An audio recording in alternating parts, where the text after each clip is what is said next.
morning, good afternoon, and good day all.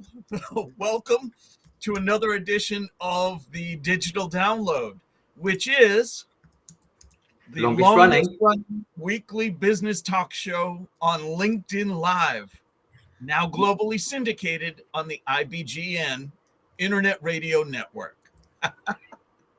Thank you, gentlemen. Today, we're talking about developing mental toughness through the 4 C's. We have a special guest, Doug Straharczyk, to help us with the discussion. CEO and author, his career spans over 80 different countries, and Doug stands at the forefront of mental toughness and resilience research. But before we bring Doug on, let's go around and introduce everyone. While we're doing that, why don't you in the audience reach out to a friend, ping them, and have them join us? We strive to make the digital download an interactive experience. Audience participation is highly encouraged. So with that, introductions. Alex, would you kick us off, please? Hello, everyone. My name's Alex Abbott. I'm the founder of Sapiro. I'm also known as the bearded sales guy. And you find me on pretty much any social media. Woo! And Excellent. One more thing, Rob. I am a proud partner of DLA Ignite. There we go. Thank you for that, Alex. Good morning, Adam. Good morning, Rob. I'm Adam Gray. I'm co-founder of DLA Ignite. And I must say, Alex, that there was a little bit of disconnect between your video and audio. So you did look like a poorly dubbed martial arts movie from the 1970s, which I thought was quite entertaining. And I'm proud that you're a proud partner of ours. Yes. Can you replay the Bruce Lee clip? Was it a famous Bruce Lee clip? You want to fight? Fight me. This makes for great radio, guys. It does rather, doesn't it? Thank you, Adam. It's just tea in here, I promise. Hello, everybody. My name's Tim Hughes. I'm the CEO and co-founder of DLA Ignite. Thank you, everybody, for tuning in. I'm famous for writing the book "Social Selling Techniques for Influence Buyers and Change Makers." I've also read Doug's book. Developing Mental Toughness. Awesome. Developing Mental Toughness, Strategies to Improve Performance, Resilience and Well-Being in Individuals and Organizations. Available from where you get your books from. Awesome. Thank you for that, Tim. And myself, I am Rob Durant. I am founder of Flywheel Results. I, too, am a proud DLA Ignite partner. And I'm not famous for writing any books. Yet. All right. So, as I said, this week on the Digital Download, we'll speak with Doug Straharczyk. Yes. With a wealth of experience from various sectors, including education, health, and sports, his approach of emphasizing evidence-based models and accessible psychometric tools promises to offer profound insights into how we think and how we act. Let's bring him on. Hooray! Welcome. Doug, let's start by having you tell us a little bit more about yourself and how you got here. Okay, so thank you very much for the introduction and a warm welcome. I'm really looking forward to this with trepidation. So I'm going to need every ounce of mental toughness. So, Doug, how did Rob do with the pronunciation of your name? Perfect, absolutely perfect. He could be Polish. Yeah. I could be. I don't know. Yeah. Well, yes. So that corner of the States got a lot of Poles. So, right. I'm Doug Straharczyk. I'm the CEO of AQR International, which we founded 35 years ago. So, in our sector, that's quite a long-lived organization. And the thing that makes me a little bit different from everybody else is for the last 30 years, I, together with some academic colleagues, have been exploring this idea of mental toughness. And it is genuinely groundbreaking. It is genuinely shifting our understanding of what makes people tick, how they respond to things. And very much it's beginning to challenge a lot of conventional thinking out there as well. The most important thing is it's beginning to enable people who are involved in people and organization development to treat people as individuals, not as a type, not as a color, not as a group, but as an individual. And that's the holy grail of development. So that's essentially what I'm about. So yes, part of the introduction was we are very heavily evidence-based. So unlike a lot of organizations in our market, the mental toughness concept we're going to talk about has more than 250 independent peer-reviewed pieces of research supporting it from universities all over the world. So we put what we do out there and we allow people to test it, and we work with that. So that's me. Excellent. Thank you. We have a comment from the audience. Jim McLeod says, this sounds like it's going to be a great episode. And I agree with that sentiment. Thanks, Jim. Doug, can I ask you a question? Because you talk about mental toughness. Surely we have all this sorted with Myers-Briggs. And most of us in leadership have done Myers-Briggs. We probably know what our Myers-Briggs type is. That's it. It's done, isn't it? Done and dusted. Thank you very much, Tim. I'll try to do this without any expletives. Okay, so when we talk about understanding people, really we're talking about understanding their personality. To put the Myers-Briggs concept into perspective, it's an idea that was developed in the early part of the 20th century. And the Myers-Briggs concept really came out around about 1950. At its time, it was really interesting and innovative. Our understanding of what makes people tick has gone way, way beyond that. To me, it's like saying, well, in 1950, the most popular car you could buy was a Ford Popular. That was the most popular car around the world. Hands up the number of people who are driving a Ford Popular now. Surely you're driving something much more up to date. For the radio, no one's putting their hands up. Sorry? For the internet radio people, no one's putting their hands up. Okay. Yeah, well, I'm playing safe, Tim. Just in case there is a Ford Popular fan out there. So, and the other thing is that most of the personality models, and there are some good personality models out there, focus on behavioral aspects of personality. And the reason why that's sort of been the most popular approach is we can see behavior. If you're an introvert, we can see that you're an introvert. If you're an extrovert, you can see that you're an extrovert. But behavior isn't the whole the whole thing when it comes to personality. Behavior is describing how we act when something happens. But actually, you don't have to be a genius to work this out. Where does our action come from? It has to come from somewhere. So what we do understand now is that how we act is significantly influenced by how we think. Now, mental toughness is an aspect of personality. It is a personality trait which describes how we respond mentally when things happen, whether it's a stressor or a pressure or an opportunity or a challenge. Our initial mental responses will influence both our emotional responses and our behavioral responses. So it's fundamentally more important. It's a bit like, everybody talks about the fight and flight syndrome, the cave dweller who comes across a saber-toothed tiger, or two of them walking through the savannah come across a saber-toothed tiger.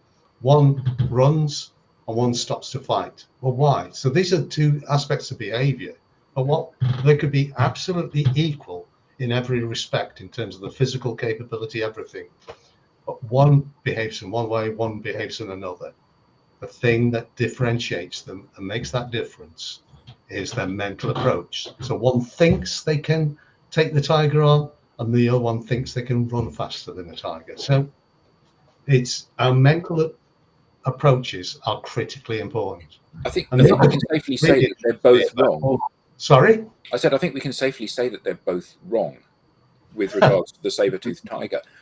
But your point about it's kind of the mental resilience, and it's how that drives your emotion and your behavior, your response, your intellectual response to the challenges and the things that are presented to you as you travel through life. Now, is that something that one can improve, change, refocus and reshape if one is aware that some of these challenges are adversely affecting our ability to do what it is we need to do, whatever that may be? Well, you mentioned something that is critically important, is if you are aware. So when we talk, unlike, again, a lot of concepts, a lot of concepts like to put you in a box, the old typing instruments saying, this is who you are and this is what how you're going to respond. It's self-awareness that matters. And of course, the challenge here is that your mental responses are invisible. So the reason why we've developed the concept and the associated psychometric measure is to help people to become self-aware. And so if you're self-aware, that actually gives you options. So again, you don't have to change. If you think that your mental responses are producing outcomes that don't work for you, then it's perfectly legitimate for you to think, well, maybe I should change. And if you want to, well, we know you can change. It might take a lot of time because we're talking about personality, and you have evolved your personality over, I don't know how many years you've lived, 30, 40 or 50 years. So you're not going to change it overnight, but you can change it. But the other thing is, and this is really important, is you don't have to change. Once I understand something about my responses, I can also develop coping strategies. I might like being who I am. I might like occasionally having a shaky moment, but I want to deal with some situations better. So I don't have to change.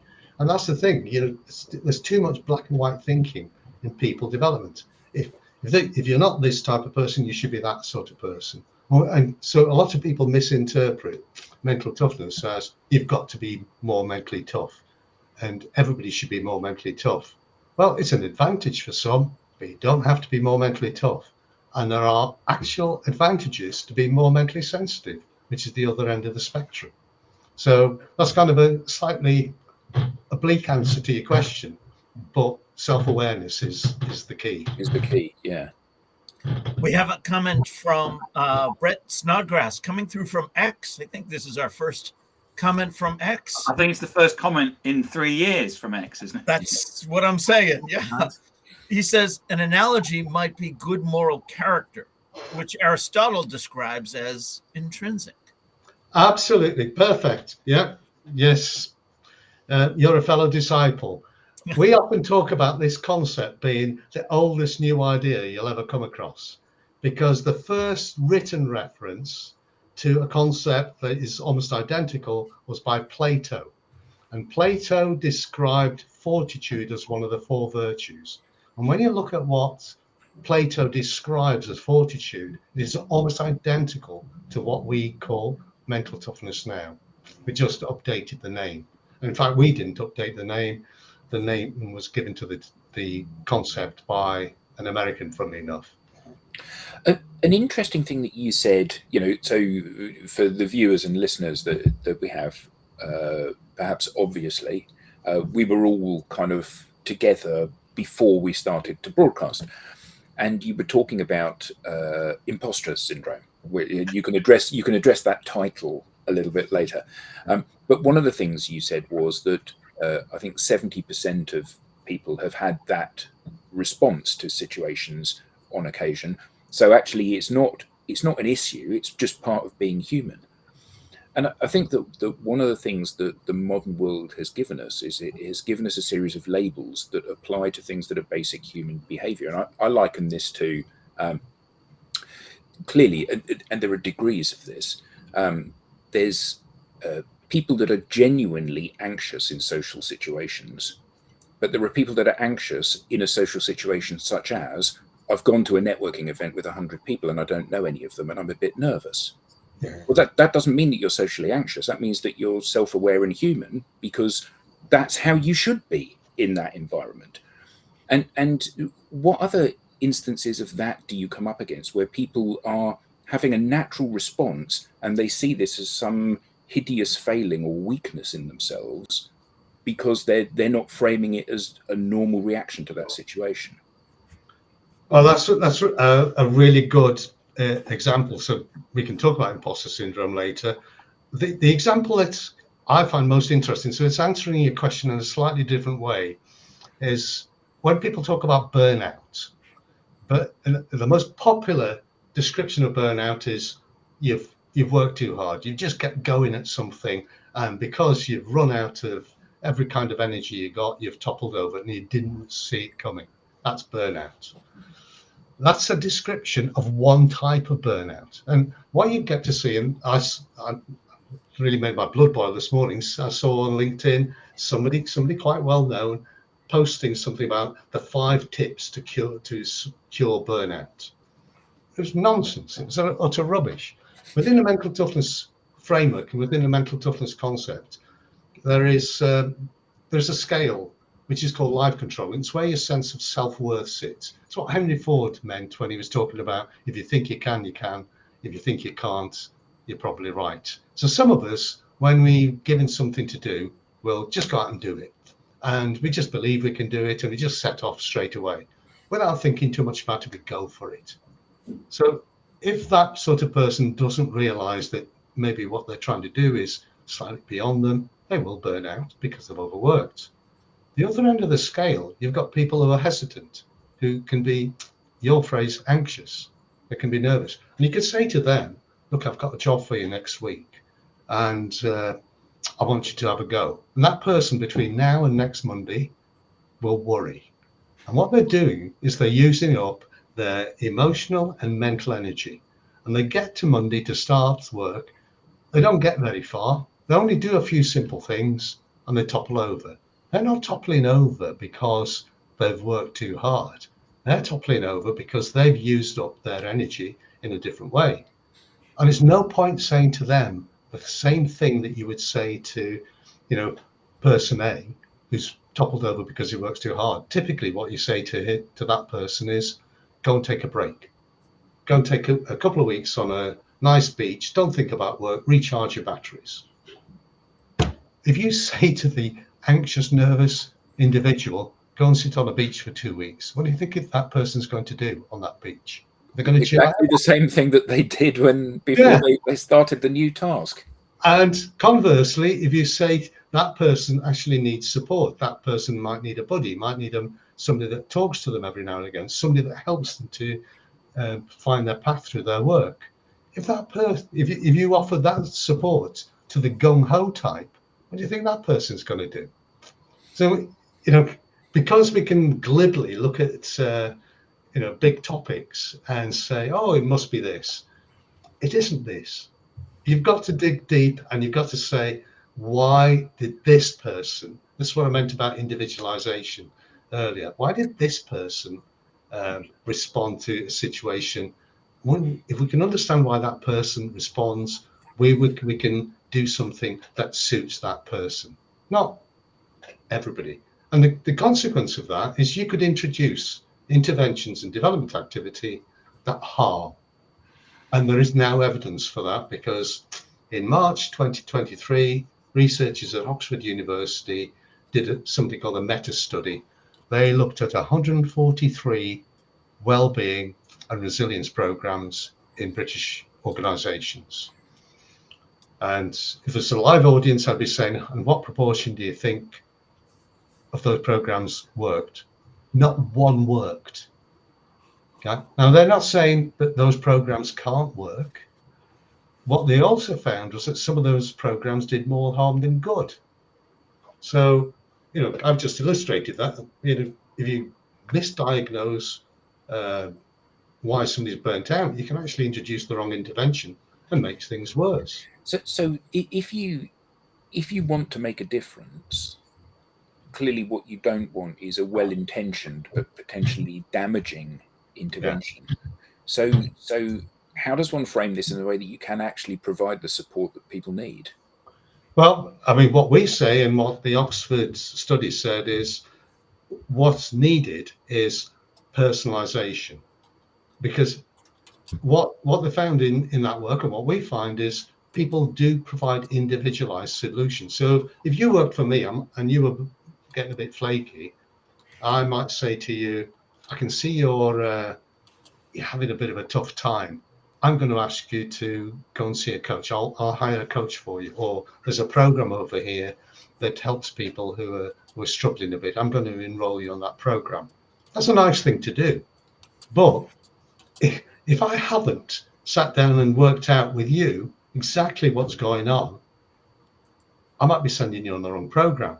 And moreover, if we do send you on a program and we haven't told the deliverer of the program that this is what we want you to work on, that person is just going to adopt what is known as a one-size-fits-all approach. And in fact, that study said that the big problem was the one-size-fits-all approach. And what we're trying to do is say, actually, people are individuals. And within the mental toughness framework, there are 8 components of mental toughness. And that gives rise to 40,000 combinations of profile. So you could literally have 40,000 people in a room, put a challenge up, and you'd get 40,000 slightly different responses. But traditionally, in our world of people and organizational development, we'll say, I know, here's a performance improvement course. You can all go on a performance improvement course. Rubbish. We have some comments from the audience I wanted to make sure we get to. First, Andrew Slesser says, good morning, good afternoon, all. So we wave, and Andrew's waving back. But he does go on to say, taking someone out of their natural environment, there shall always be a moment of anxiety.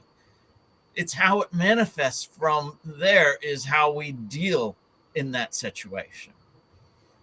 And then one other comment. Tim, would you read this one, please? Yes, this is a lovely comment. There are moments when we find ourselves lost in a sea of emotions. I'm sorry, Tim. Who made this comment?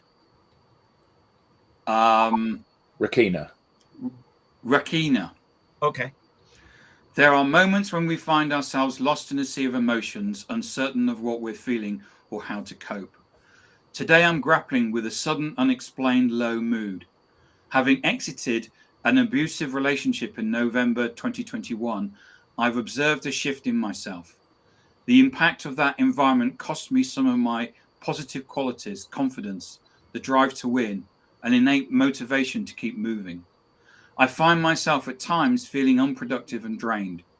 The question arises, is it possible for me to rediscover the energy and vibrancy I once possessed? What a lovely Hell thing. yes. Yeah. The answer is going to be yes from all of us, I think. Yeah. And again, I would say I can recognize some of those elements that you've just described because they figure in the mental toughness framework. And so again, if we understood exactly which bit of your mental approach has been, I'll use inverted commas, damaged by your experience, then once we know what it is, we can repair it, or we can start putting in processes to do something about it. But if we're going to just blindly say, oh, here is another damaged person, here's a solution that worked for the last one, that's just a matter of luck if it works or not. Doug, there's a really important bit there. So you're saying there could be a whole range of different things that was the specific cause that can be fixed. And are the answers in the book that you've written, or are they?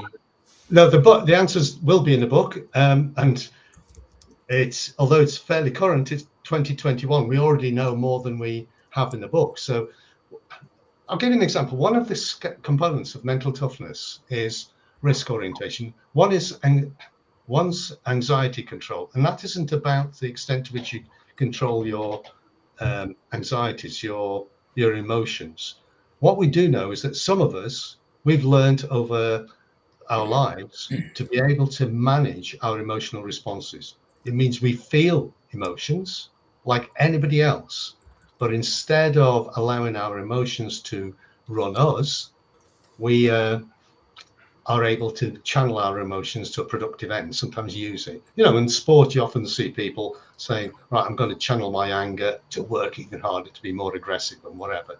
But others will often allow, the more mentally sensitive will allow their emotions to dictate their responses. Now, mental toughness, we know from all the research, is about 50-50 genetic and 50% experiential. In other words, you've learned that a significant amount of your ability to respond to your emotions. The experiences that this individual have gone through, I don't know the individuals, I haven't explored it, but I'm hypothesizing here, those experiences could easily have created the mindset that person now has. But if we don't understand which bit of her mindset has been impacted and to what extent, we really are flying blind in trying to do something about it. And what I'm saying now is you can do that. You can actually do a much better job of identifying what that individual's needs are and then directing interventions. So the answer is you can do something about it. Excellent. Another comment, some great comments from the audience today. Thank you. Keep them coming. Sharifa Rodha Ismail. I apologize. I know I butchered your name, but I tried. She asks, how practical is individualization in a huge setup in a distributed geography? Well, you said at the beginning, we work in 80 countries. We work with some of the biggest companies in the world and some of the smallest companies in the world. If they're minded to do it, they will do it. It's not that complex a process to get to know the characteristics of your staff better. It doesn't mean that the chief executive has to know, he's got 20,000 staff, has to know the characteristics of all 20,000. But the chief executive has to create a culture where it's important for people at different levels, different managerial levels, to understand the resource they've got in that sort of way. It's perfectly possible. It's perfect. I mean, to put it another way, are managers and supervisors making judgments about people all the time? Absolutely. And they're making crude judgments without being able to see into people's heads. So what we're saying is, here's a way of understanding people better. Here's a way of assessing people better. And because of that, you're going to get better results. We work with some very big organizations that take the time and trouble to do that, and they get a big payback from doing that. Nice. But I can understand the question because we get it a lot. People say, oh, I can't assess everybody in the organization. You can. There's nothing to stop you doing it. That's, again, I think I can. If I think I can, I can. If I think I can't, I won't. I can't help but think back. Go ahead. Sorry, Alex. Rob. Yeah. Sorry. I can't help, Doug, but think back, listening to you talk, think back to the times when I've been in a company and they've done the Myers-Briggs or the DISC analysis, and you sort of put into these buckets and it's positioned as something that's going to help you as an individual, but you can't help but think they're trying to better understand me, and this may not be a good exercise for me to do. But then I was left kind of wondering, well, okay, so if I'm this type of person, but I'm in a sales role, shouldn't I be this type of person really? So I need to start behaving differently. And isn't there a danger that those types of programs do that to people, and it has a negative effect? Absolutely. And that's about the two instruments you've described. I could have another discussion about how good they are, but they're actually both something called ipsative measures. So when you complete them, they're only asking you for your opinion about yourself. So they're not benchmarks. So you can come out with a view. And when I've completed it, I often think the result I get is I'm introverted. When I complete normative measures, which is comparing me against everybody else on the planet, which is what the mental toughness questionnaire does, I always come out as extrovert, more extrovert than average. So your own perceptions of yourself, they're quite useful, but they're not accurate. And so to be able to use the output from those sort of measures, you've really got to have a long discussion with somebody to try and get to the answer that you'd have come to quickly with a better approach. And you're absolutely right. The idea of typing is very counterproductive, because the thing that we know, Tim knows that we do a lot of work with the Institute of Sales Professionals in the UK. Well, the thing we know is you can be mentally sensitive and you can be incredibly successful as a salesperson, provided you are self-aware about where your kind of potential weaknesses are. You can be mentally tough and really struggle as a salesperson because, again, it's a lack of self-awareness. More mentally tough individuals will often think they can do it all, and they can't. They often think that because that explains something to you, you're going to buy. Logic's on my side. That's not the way sales works. So again, it's about understanding the individual. This tendency to put people into boxes, whether it's a 4-letter combination or a color or whatever, is incredibly counterproductive. I guess it's also, it assumes that everybody is the same. Some people are fairly simple and some people are very complex, and it makes no allowance for that, does it? No allowance for the fact that your particular preferences are very different to Tim's, even though you're both happy talking to rooms full of people. You're different people. The only thing I would add to that is almost everybody is complex, and it's that complexity and the differences that matter. But we've got 8 billion people on the planet. They're not in 16 boxes. There's not 500 million of each type. You wouldn't. You must have gone into rooms where there's lots and lots of people, and you've looked around and thought, "Well, I'm one of these. Can I see another one of these?" Yeah. It doesn't work like that. So just back to Sharifa's point quickly. I don't think the question is how practical is it. There is no. I mean, there is no question. It needs to be done if you want to grow the organization, because it's so valuable to treat people as individuals. In this context, And then Jan Compton says, to Alex's point, I give my profile, the full document, to my colleagues. I tell them it's a manual on how to get the best from me. If they know my natural preference and they're minded to, they can get more from me. Absolutely. And that's the other big application, because we often talk about diversity and inclusion. We talk about biases, but we really 90% of the time talk about gender and skin color. There's actually a more fundamentally important aspect of diversity and inclusion is you don't think the same way that I do. And that's very hard to identify, very hard to label. And it matters when you've got people working together. You've got things like my little example before about somebody who's got a high level of get up and go and somebody who's got a comparatively low level of get up and go. Both matter.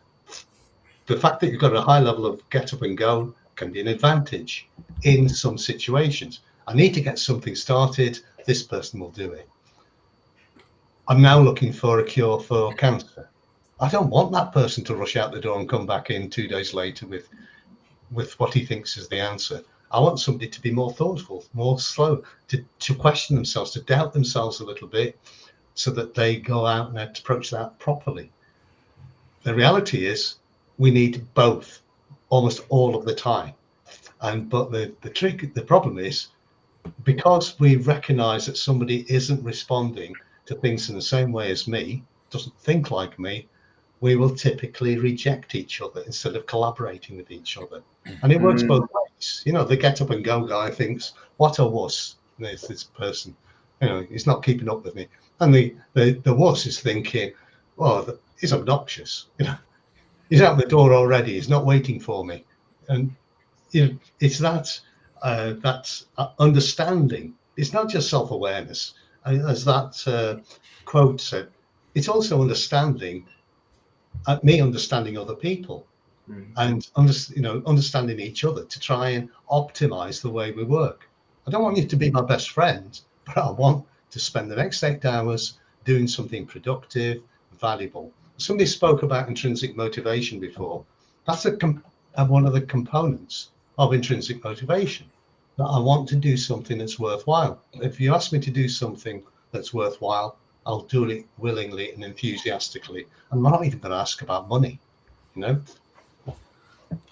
So, Doug, getting back to even just the title of this show, this episode, what is meant by the 4 C's model of mental toughness? Okay, so the 4 big components are control, and that's assessing, these are all mental responses, the extent to which I feel in sufficient control of myself, my life, and my circumstances to be able to achieve what I want. That's not a new idea. That's a long established idea. Yeah. And I'm just holding the book up with a diagram in, so for those that are great for radio, right? And we've known for a long, long time that the more that you feel in control, the less stress you get. The less you feel in control, the more stressed you get. So that's kind of an issue in that sort of area. The second C is commitment. And this is assessing the extent to which I have a sense of purpose and I want to do something about it. And that's got 2 elements to it.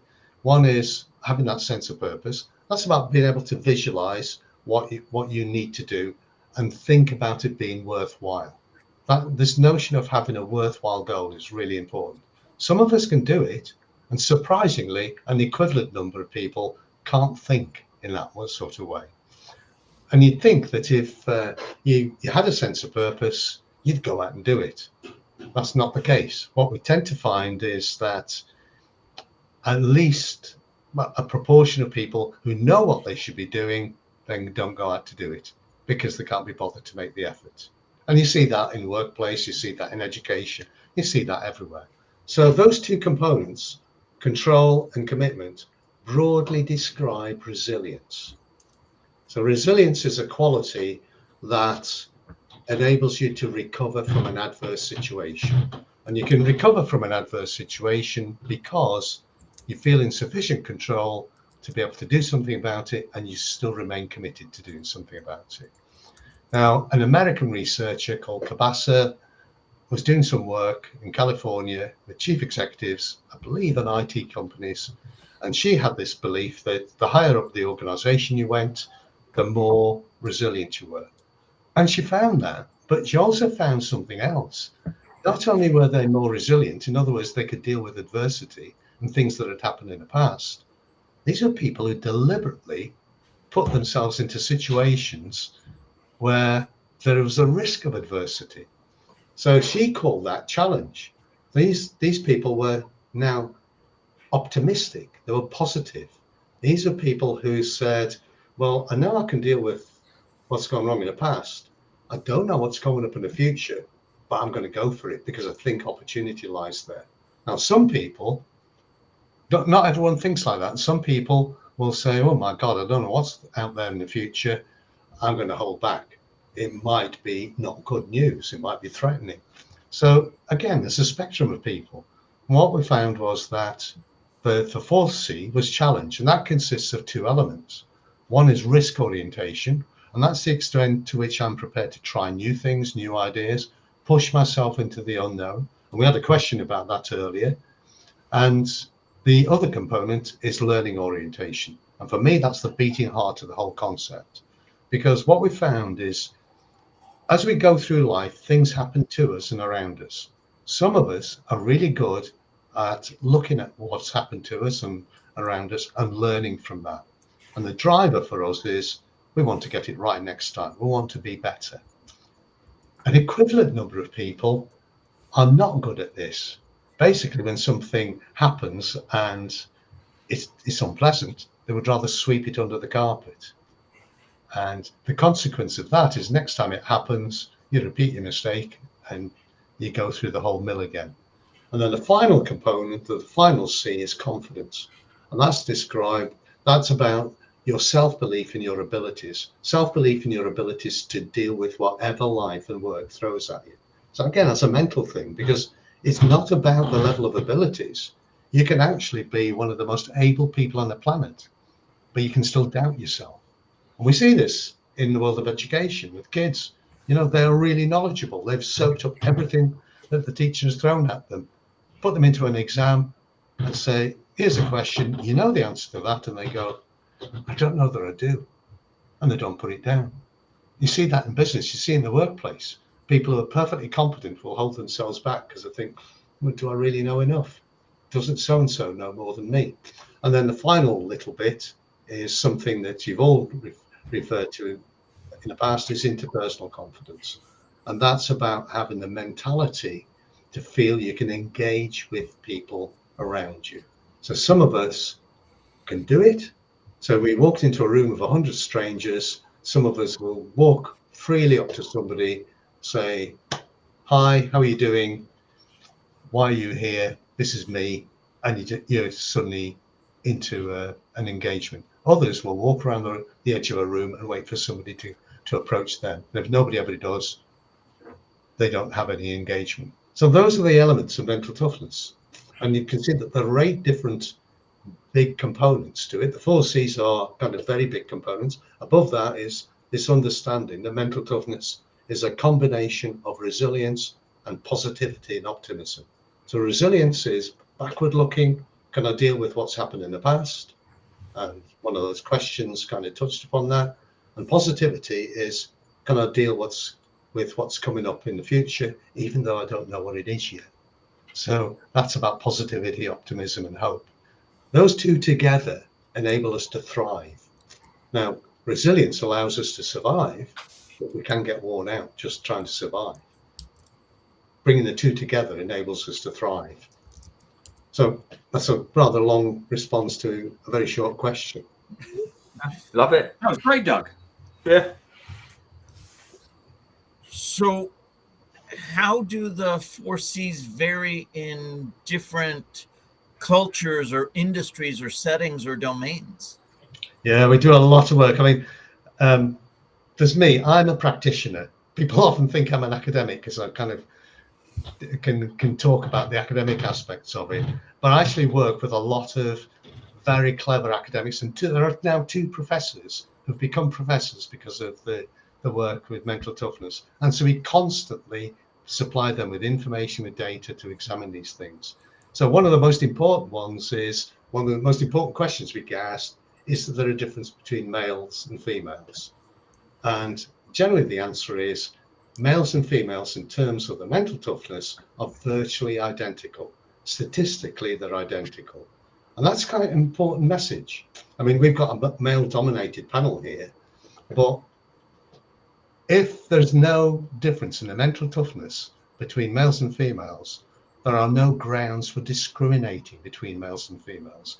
There's no grounds for believing females are more tender in some way than males, which is used to be a widely held belief. And so the idea that you prevent a female from doing something for any of these reasons just doesn't hold water. Males and females are virtually identical. In terms of culture, you said at the beginning we work in 80 countries. Virtually every country we go to, we go and do what's called an equivalency study. We check to see whether the questionnaire and the concept still holds water in that culture. The answer is, wherever you go, the overall level of mental toughness is virtually identical. But when I talk about those 8 factors, there are differences in patterns of those 8 factors. And what this is telling us is that wherever you go, people generally have worked out how to survive and to a degree thrive in their own way. But there are cultural implications that have meant that they will do it in different ways. So I'll give you a little example. In the West, in Western, well, actually globally, the average score on a 1 to 10 scale for, say, commitment, the commitment element, is 5.5. It's actually the average score for all of the scales. So in the West, anywhere we go in Europe, Canada, the States, we find on commitment, the average score is 5.5. we do a lot of work in China. On that scale, the average score comes out at just over 7. Now, statistically, a psychometrician would say a difference of half a STEM from 5.5 to 6 would be significant. That's 1.5 STEMs. So it's very significant. And when you go to China, and I've been there, of course, hopefully some of you have as well, you will find that if you go to work with a group of Chinese people and they make a promise, they say, right, I'm going to do this overnight, 9 o'clock tomorrow morning, you'll have it on your desk. It's always on your desk.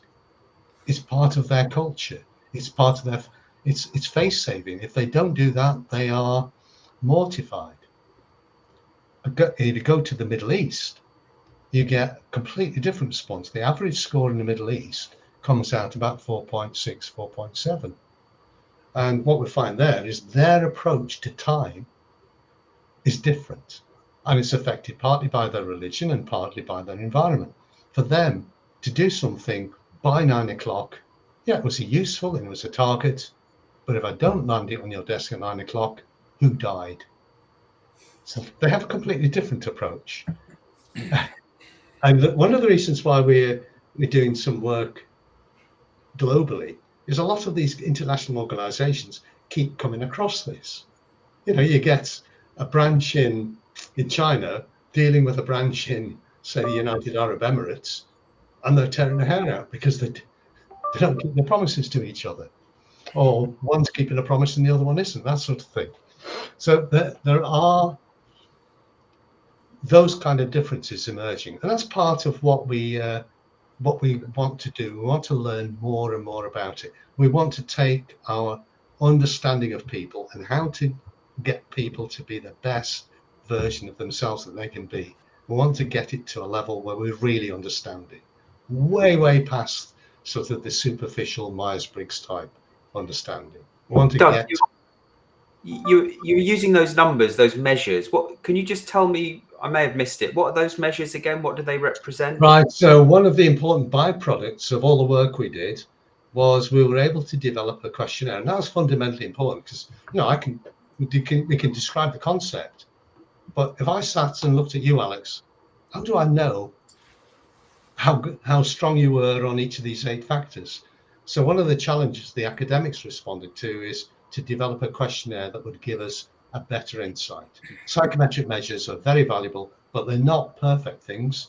They give you a better picture of individuals, not a perfect picture, but it's a big advance from what we got. So now we have a psychometric measure, which is called the MTQ Plus, which is, in terms of its quality, it's up there. It's one of the Rolls-Royce of measures. It is a very high quality measure, but it gives us this capability to assess people on each of the 8 components. And as I said before, it's normative. And so what we're able to do is to get Alex to complete the questionnaire and compare your results to the average person on the planet, because that's what we really want to know. Is Alex more or less mentally tough than the average person, and to what extent? Because once we've kind of benchmarked in that way, we can get a better grasp of who Alex is and how to work with him. And do you find a difference between how they answer the questionnaire versus how they actually behave in situations? Right. Okay. So there is a technical answer to that. The statisticians will identify things like reliability and validity. So they will go out and test the questionnaire, and the reliability and validity of the mental toughness questionnaire is very high. So typically, this might not sound like a lot, typically we find we get a really good close answer that the individual accepts more than 50% of the time. And when you get above that level, you get in different degrees of fit, and very occasionally you'll get people who say, no, this isn't me. Okay. And in some cases, they're right. Yeah. But again, we're trying not to pigeonhole people. We're not trying to say, you completed this questionnaire, so you must be this. Yeah. That's the way it works. Yeah. And for anyone that might be curious that's listening, is this questionnaire publicly available? Can anyone go and test? Anyone can do it. I mean, there is a cost to it, obviously, It's not a big Right. cost compared to all the other high quality measures. If they go to our website, it's aqr.co.uk, they'll learn about it. So we get lots and lots of coaches, for instance, using it in their work. We get training and development organizations using it in their work. And we get, as we said before, some pretty big organizations realizing that if they understand their people better, they can get a better response. And not only that, they can develop better well-being. Doug, we've got 5 minutes left. Imposter syndrome. Right. Can we talk about it? We can, yes. Because we've done just about everything else. We've done burnout. We've done. Let's do imposter syndrome. Right. So do 5 minutes. Okay, just do a little bit of scene setting. In December, the Economist journal, which is a very highly respected journal, did an article about the medicalization of normal everyday events. And what they were actually looking at was, in the UK, it's got the second highest proportion of people who are identified as having mental health issues. Only Sweden is a higher level. And when they looked at it more closely, they found that these people didn't have mental health issues. So what was happening is that there were people who would have a lousy week, go to the doctor would say, oh, you've got mental health problems. And they were then identified as somebody having mental health issues. Well, before we got overexcited about mental health, we would just treat that as you've had a lousy week. The big issue from the Economist's perspective is that all of this was diverting resources from people who genuinely had mental health issues. So that's the thing. But what they're pointing to is this notion of medicalizing things. So the research on imposter syndrome isn't research on imposter syndrome. It's on something called the imposter phenomenon. A research paper never mentions syndrome. Somebody else has turned it into a syndrome. Well, the imposter phenomenon is saying, originally it was on females, and the study was to suggest that perhaps females saw themselves as imposters more than males. And subsequently, we found that's not the case. It's equal. And feeling that you're an imposter is simply, I've done something. Was that really down to me? You know, am I really kidding myself? Have I really kidded everybody else? And if you think about it in that way, it's a normal response, right? So the research showed that 70% of the population experience the imposter phenomenon. So somebody has turned it into an imposter syndrome, and now you've got coaches running around saying, I can sort out your imposter syndrome. In the mental toughness context, imposter syndrome can be explained phenomenon can be explained by one of the factors is the confidence in abilities that I spoke about. So if you've got a low level of confidence in your abilities, but you have abilities, then you may well have deployed those abilities, done a great job, but you still go away thinking that wasn't me, right? That's not, critically medical thing. That is just you. And when I spoke about learning orientation, it's perfectly normal. It's actually desirable for people to say, right, I've done that. I just need to think, was that really me? And to what extent did other people play a part? These are normal responses. These are not me going crazy in some way. Moreover, if I didn't experience aspects of the imposter phenomenon, there's a risk I think it was all down to me. That's arrogance. So what we're getting, I don't know whether I'm allowed to use this phrase, we're getting a lot of bullshit in people. You've used it, Doug. You've used it. Whether it's this tendency to medicalize things just to make them dramatic in some way, so I can come along and cure you. Well, I can cure everybody. You haven't got it. Dan Rockwell says great stuff. No laying on the hands, which is now politically incorrect, of course. Yeah, Dan Rockwell says great stuff to what you were saying, Doug. And Andrew Slesser says it must have been an imposter that turned it into a syndrome. Yes, absolutely. Oh, very good. Very good. Rob. Doug, this has been great. How can people learn more about you? Okay, so, well, if they can find me on LinkedIn, if they can type my name, of course. So how do you spell your surname, Doug? Well, it's there. It's Doug Straharczyk, STRYCHARCZYK. Or they can email me. That's it. It's very simple. Doug@aqr.co.uk. And then, of course, as Tim's demonstrating, there is a book, Developing Mental Toughness. That's published by Kogan Page. That's available in every good bookshop, and that's got contact details in the book. The book is definitely worth buying. That's in 3rd edition, by the way. That is genuinely a global bestseller. Excellent. Nice. Before we wrap up, though, there's loads of different assessments on your website. Which one is it that we've been talking about today? The mental toughness. The score? MTQ Plus. MTQ Plus. Yeah, Lovely. we can talk about some of the others at another time, because at least one of the others is also leading edge. Excellent. Great. I also wanted to thank everyone in the audience for being an active part of today's show. Quick announcement. We now have a newsletter. Don't miss an episode. Get show highlights, beyond the show insights, and reminders of upcoming episodes. Scan the QR code on screen or visit us at digitaldownload.live/newsletter. Doug, on behalf of the panelists, to our audience, thank you so much for being here. And to everyone in the audience that has joined us, thank you for being an active part of today's show. We will see you next time. Bye, all. Bye. Bye-bye. Thank you. Thanks, Doug. Thanks.